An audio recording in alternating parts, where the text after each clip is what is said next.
अस्सलाम वालेकुम dear students. आज हमारा ग्रुप थ्योरी का लेक्चर नंबर 16 है। तो स्टूडेंट्स, लेक्चर शुरू करने से पहले जो स्टूडेंट्स मेरे चैनल पे न्यू हैं या जिन्होंने मेरा चैनल अभी तक सब्सक्राइब नहीं किया तो उनसे रिक्वेस्ट है मेरे चैनल को लाइक, सब्सक्राइब और शेयर ज़रूर कीजिएगा। तो चलिए अब हम अपना लेक्चर शुरू करते हैं। आज के लेक्चर में हम एक्सरसाइज 2.1 शुरू करने जा रहे हैं। ग्रुप थ्योरी की जो सेकंड चैप्टर है उसमें हम 2.1 देखेंगे। 2.1 का हमने क्वेश्चन नंबर 4 करना है। तो हम डायरेक्ट ही क्वेश्चन नंबर 4 पे क्यों जंप कर रहे हैं, वो इसलिए क्योंकि जो हमने एग्जाम्पल्स पढ़ी, एग्जाम्पल से रिलेटेड जो क्वेश्चन था वो मॉड्यूलो के अकॉर्डिंग, तो इसलिए ये सिमिलर बिल्कुल एग्जाम्पल की तरह ही क्वेश्चन है जो कि मैंने आपको सॉल्व भी करवाई हैं। तो ये बिल्कुल वैसे ही उसका कॉन्सेप्ट है, जो उसको सॉल्व करने का पैटर्न है वो सेम है। इस वजह से हम क्वेश्चन नंबर 4 पे डायरेक्ट जंप करते हैं। तो देखते हैं क्वेश्चन नंबर 4 में क्या है।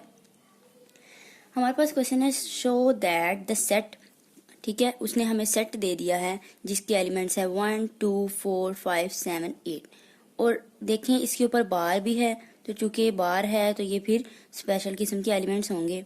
हमने शो क्या करना है, ये जो सेट है गिवन हमारे पास वो अंडर मल्टीप्लिकेशन क्या है, ग्रुप है। और मॉड्यूलो क्या गिवन है हमारे पास, मॉड्यूलो 9 गिवन है।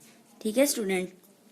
तो स्टूडेंट्स, अपने पिछले लेक्चर में मैंने आप लोगों को मॉड्यूलो के बारे में कॉन्सेप्ट दिया था कि मॉड्यूलो की मिसाल हम घड़ी की सुइयों से लेते हैं। घड़ी के नंबर जो होते हैं वो 12 होते हैं। तो हम हर 12 के बाद आने वाले डिजिट को हम 13 14 नहीं काउंट करते, हम अगेन स्टार्ट से लेते हैं 1 2 3। ठीक है, तो ये मॉड्यूलो का कॉन्सेप्ट वहां से क्रिएट हुआ है। ठीक है, हमने क्या करना है, अब हमने सिंपली देखें सॉल्यूशन में कैसे करेंगे। हमने हमारे पास जो सेट गिवन था हमने उसको लेट कर लिया, कोई सा नाम दे दिया, जी दे दें, एस दे दें, कुछ भी जो आपको सूटेबल लगे आप वो नाम दे सकते हैं। मैंने यहाँ पे जी का नाम दे दिया। स्टूडेंट्स, ये बिल्कुल उसी तरह ही क्वेश्चन है जैसे पहले आपको करवाए थे मैंने, तो इसलिए मैंने आज आपको रिटन फॉर्म में यहाँ पे लिख के करवा रही हूँ, क्योंकि फिर काफ़ी टाइम टेकिंग है, काफ़ी लेंथी हो जाते हैं क्वेश्चन, क्योंकि कॉन्सेप्ट सेम है। इसलिए मैंने सोचा चले इस तरह से डील कर लेती हूँ इस बार। तो पहली प्रॉपर्टी हमारे पास होती है क्लोजर लॉ। ठीक है, क्लोजर लॉ में हम क्या करते हैं, कैलेज टेबल बनाते हैं। तो यहाँ पे मैंने कैलेज टेबल बनाया। किस तरह से बनाया, अब मल्टीप्लिकेशन के अंडर मल्टीप्लिकेशन ग्रुप प्रूफ करना है। तो हमने हमारे पास जो एलिमेंट्स थे हमने रो वाइज कॉलम वाइज वो एलिमेंट्स लिख लिए। अंडर मल्टीप्लिकेशन था तो सिंपली हमने मल्टीप्लिकेशन कर दी। देखें 1 तो आइडेंटिटी होती है तो ये रो एज इट इज आ जाएगी, कोई फर्क नहीं पड़ेगा मल्टीप्लाई करने से। ये आइडेंटिटी से किसी भी एलिमेंट को मल्टीप्लाई करो तो उससे कोई फर्क नहीं पड़ता। अब देखते हैं, हम चलते हैं सेकंड एलिमेंट की तरफ। सेकंड एलिमेंट है हमारे पास 2 2 1 द 2 2 2 द 4 2 4 द 8, ठीक है, और 2 5 द 10। अब देखिए मैंने 10 नहीं लिखा, मैंने 10 की जगह 1 लिखा है। 1 क्यों लिखा है, देखिए मॉड्यूलो का कॉन्सेप्ट फिर यहाँ पे शुरू होगा जब भी 9, ठीक है, चूंकि मॉड्यूलो 9 था तो 9 नहीं हम लिख सकते। जब भी 9 आए, 9 से बड़े आए तो हमने रिमाइंडर्स लिखने होते हैं। अब यहाँ पे 2 5 द 10 था तो मॉड्यूलो 9 था, हमने 10 को डिवाइड किया 9 पे और रिमाइंडर हमारे पास आता है 1, तो हमने यहाँ पे फिर रिमाइंडर्स लिखने होते हैं। तो इसी तरह स्टूडेंट्स बाकी भी एलिमेंट्स को हमने मल्टीप्लाई किया और हमने देखा जो 9 आया जहाँ पे या 9 से ग्रेटर है हमने वो नहीं लिखा, हमने रिमाइंडर लिख दिया, हमने शुरू से काउंटिंग स्टार्ट कर दी। तो ये था हमारे पास कैलेज टेबल। तो हम इतना भी करके इनफ कह सकते हैं, ठीक है।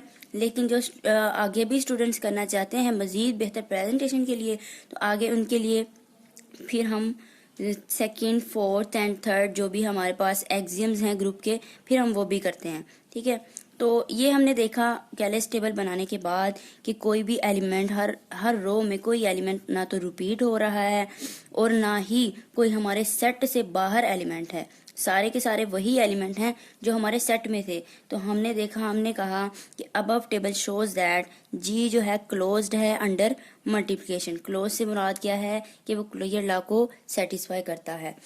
अब स्टूडेंट्स चलते हैं हम अपनी सेकंड प्रॉपर्टी की तरफ। सेकंड जो हमारे पास एक्सियम है वो है associative law.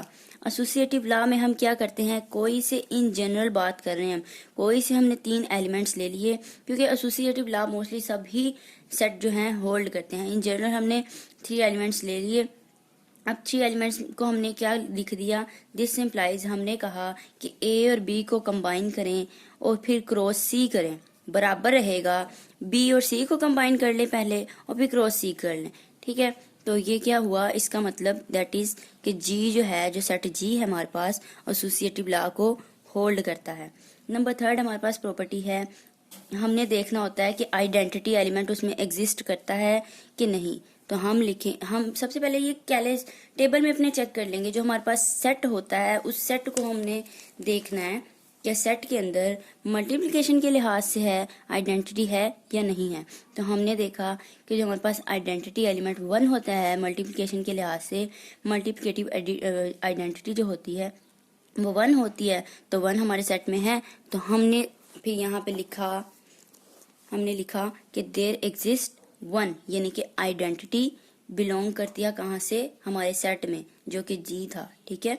There exist 1 belongs to G such that, किस तरह से एग्जिस्ट करती है कि 1 क्रॉस ए करें या ए क्रॉस 1 करें, ए के बराबर आता है। For all A belongs to ji.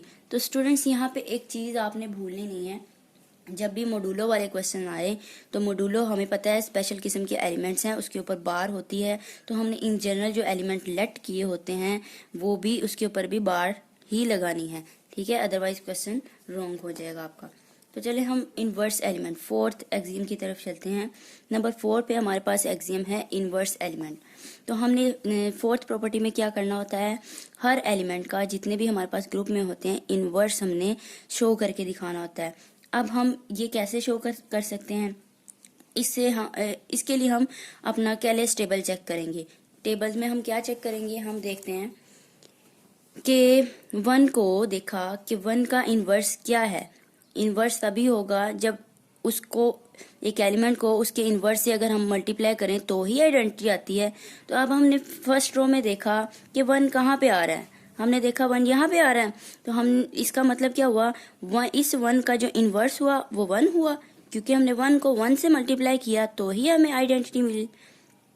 Similarly second row में हमने देखा कि 1 कहाँ पे आ रहा है, यहाँ पे 1 आ रहा है, ठीक है। तो हमने देखा कि 2 को अगर 5 से मल्टीप्लाई करते हैं तो 1 आता है, इसका मतलब 2 का मल्टीप्लिकेटिव इनवर्स क्या हुआ, 5 हुआ।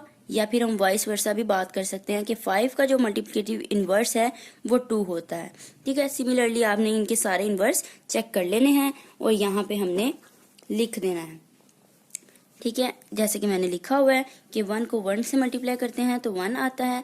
दिस इम्प्लाइज, इसका क्या मतलब हुआ, इनवर्स ऑफ 1 जो है वो 1 है। इस तरह हमने इनवर्स शो करवा दिए, तो that shows inverse of each element of G exist in G, ठीक है। जो हमारे पास सेट जी है उस सेट के अंदर जो हर एलिमेंट का इनवर्स भी एग्जिस्ट कर रहा है, तो हैंस हम कह देंगे कि जी अंडर मल्टीप्लिकेशन, जो हमारे पास सेट जी है under multiplication be a group.